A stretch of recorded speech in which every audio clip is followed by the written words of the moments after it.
شیخ یہ ان کا بھائی کا سوال ہے کہ ہر کوئی یہی کہتا ہے کہ جنت میں ایک فرقہ جائے گا، ایک فرقہ جائے گا، اور وہ ہر کوئی کہتا ہے کہ ہم جائیں گے ہم جائیں گے۔ بھائی پوچھنا چاہتے ہیں صحیح کیا ہے؟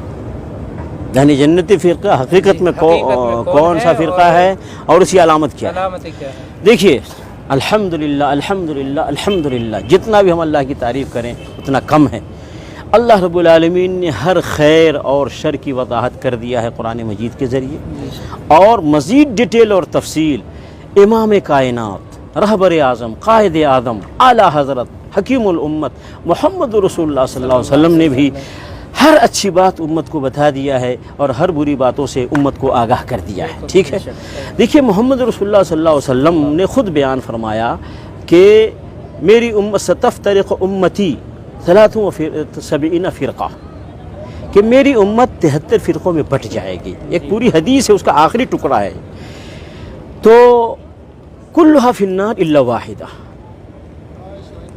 اس میں سارے جہنم میں جائیں گے، صرف ایک جنت میں جائے گا، ایک فرقہ۔ تو خود نبی علیہ الصلوۃ والسلام نے اس کو کلیئر کر دیا کہ جنت میں جانے والا فرقہ کون سا ہے، جہنم میں جانے والا فرقہ خود ہی معلوم ہو جائے گا۔ جب ایک فرقے کے بارے میں بتا دیا جائے کہ یہ جنتی فرقہ ہے تو باقی کے بارے میں خود ہی کلیئر ہو جائے گا کہ یہ باقی جہنمی ہے، جنتی نہیں ہے۔ تو خود نبی صلی اللہ علیہ وسلم نے اپنی امت کو پورے اجالے میں چھوڑ کر گئے ہیں، کوئی اندھیرا نہیں اس دین میں، پورا مکمل رہنمائی کر کے گئے ہیں محمد صلی اللہ علیہ وسلم۔ ہم اسی لیے کسی اور کو رہنما اور رہبر نہیں مانتے محمد رسول اللہ کے علاوہ۔ تو محمد رسول اللہ صلی اللہ علیہ وسلم نے رہبری کر دی اور فرمایا کہ جنتی فرقہ وہ ہے ما انا علیہ و اصحابی، جس طریقے پر میں ہوں اور میرے صحابہ ہیں، جس طریقے پر میں ہوں اور میرے صحابہ وہ جنتی فرقہ ہے۔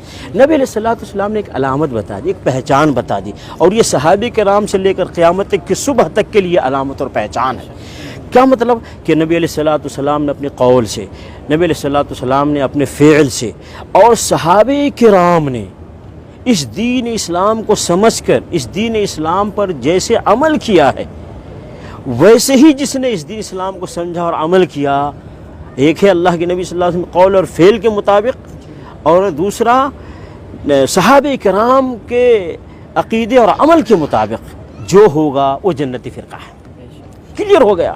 اب ہر آدمی دیکھے، میں آپ کو مثالیں دیتا ہوں۔ ایک آدمی کہتا ہے محرم میں تعزیہ مناؤ، ٹھیک ہے، کوئی کہتا ہے نہیں منانا چاہیے، تو اب فیصلہ کہاں سے ہوگا؟ اور رسول اللہ صلی اللہ علیہ وسلم کی زندگی دیکھتے ہیں، صحابہ کرام کی زندگی دیکھتے ہیں، کیا محرم کا تعزیہ ملتا ہے نبی صلی اللہ علیہ وسلم صحابہ کی زندگی میں؟ اگر نہیں ملتا ہے تو اس کا مطلب ہے تعزیہ نہ منانے والے، ماتم نہ کرنے والے یہ جنتی فرقہ ہیں۔ کیوں؟ کہ نبی صلی اللہ علیہ وسلم اور صحابہ کے راستے پر ہیں۔ ایسے ہی ربیع الاول کا مہینہ آتا ہے، کوئی کہتا ہے عید میلاد النبی مناؤ، کوئی کہتا ہے عید میلاد النبی نہ مناؤ۔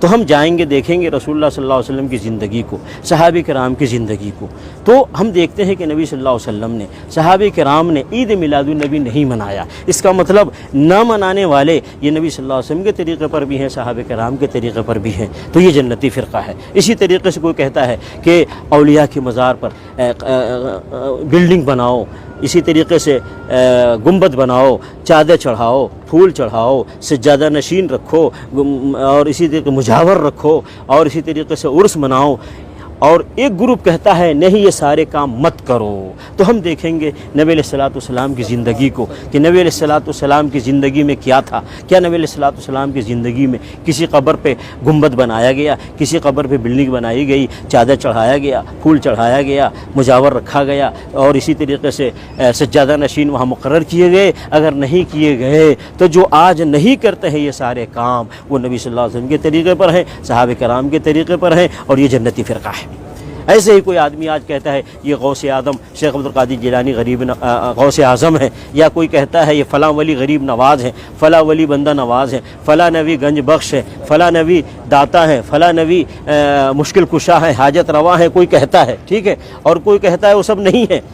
تو جو کہتا ہے کہ اللہ کے علاوہ کوئی غوث اعظم نہیں، کوئی غریب نواز نہیں، کوئی بندہ نواز نہیں، کوئی داتا نہیں، کوئی گنج بخش نہیں، کوئی مشکل کشا نہیں، تو یہ نبی صلی اللہ علیہ وسلم کے طریقے پر ہیں اور صحابہ کرام کے طریقے پر ہیں، تو یہ جنتی فرقہ ہے۔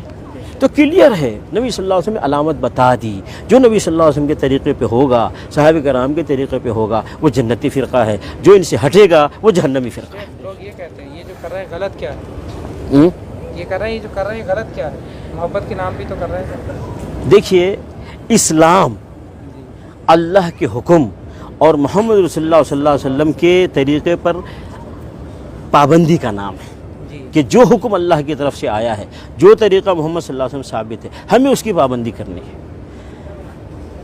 اور جو حکم نہیں ہے اللہ کی طرف سے، جو ثابت نہیں رسول اللہ صلی اللہ علیہ وسلم کی طرف سے، وہ ہمیں نہیں کرنا ہے، چاہے وہ کتنا ہی وہ عمل کتنا ہی اچھا لگے۔ میں ایک مثال دیتا ہوں، ایک مؤذن اذان دیتا ہے، اللہ اکبر لا الہ الا اللہ کہہ کے اذان مکمل کر لیتا ہے نا، اور ایسے ہی اقامت میں اللہ اکبر لا الہ الا اللہ کہہ کر کے اقامت مکمل کر لیتا ہے، ٹھیک ہے۔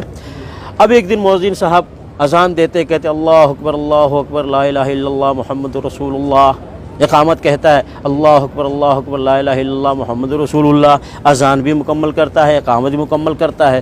کیا خیال ہے یہ مؤذن صحیح ہے یا غلط ہے؟ غلط ہے، کیوں غلط ہے؟ اس نے اچھا ہی تو کیا ہے، برا کیا کیا؟ سنت کے خلاف کر دیا نا۔ ہاں، اسی پوائنٹ کو سامنے رکھنا ہے کہ دیکھنے میں کوئی بھی عمل کتنا ہی اچھا لگے، اگر وہ محمد رسول اللہ صلی اللہ علیہ وسلم سے ثابت نہیں ہے وہ عمل برا ہو جائے گا۔ تو لا الہ الا اللہ کے ساتھ محمد رسول اللہ کہنا یہ برا نہیں ہے، لیکن اس موقع پر محمد رسول اللہ کہنا رسول اللہ صلی اللہ علیہ وسلم سے ثابت نہیں ہے، اس لیے یہ برا ہے۔ تو کلمہ برا نہیں ہے، نبی صلی اللہ علیہ وسلم کے طریقے کی خلاف ورزی کرنا برا ہے نا، اس پوائنٹ کو ذہن میں رکھنا چاہیے۔ جزاک اللہ خیر، بہت صحیح ہو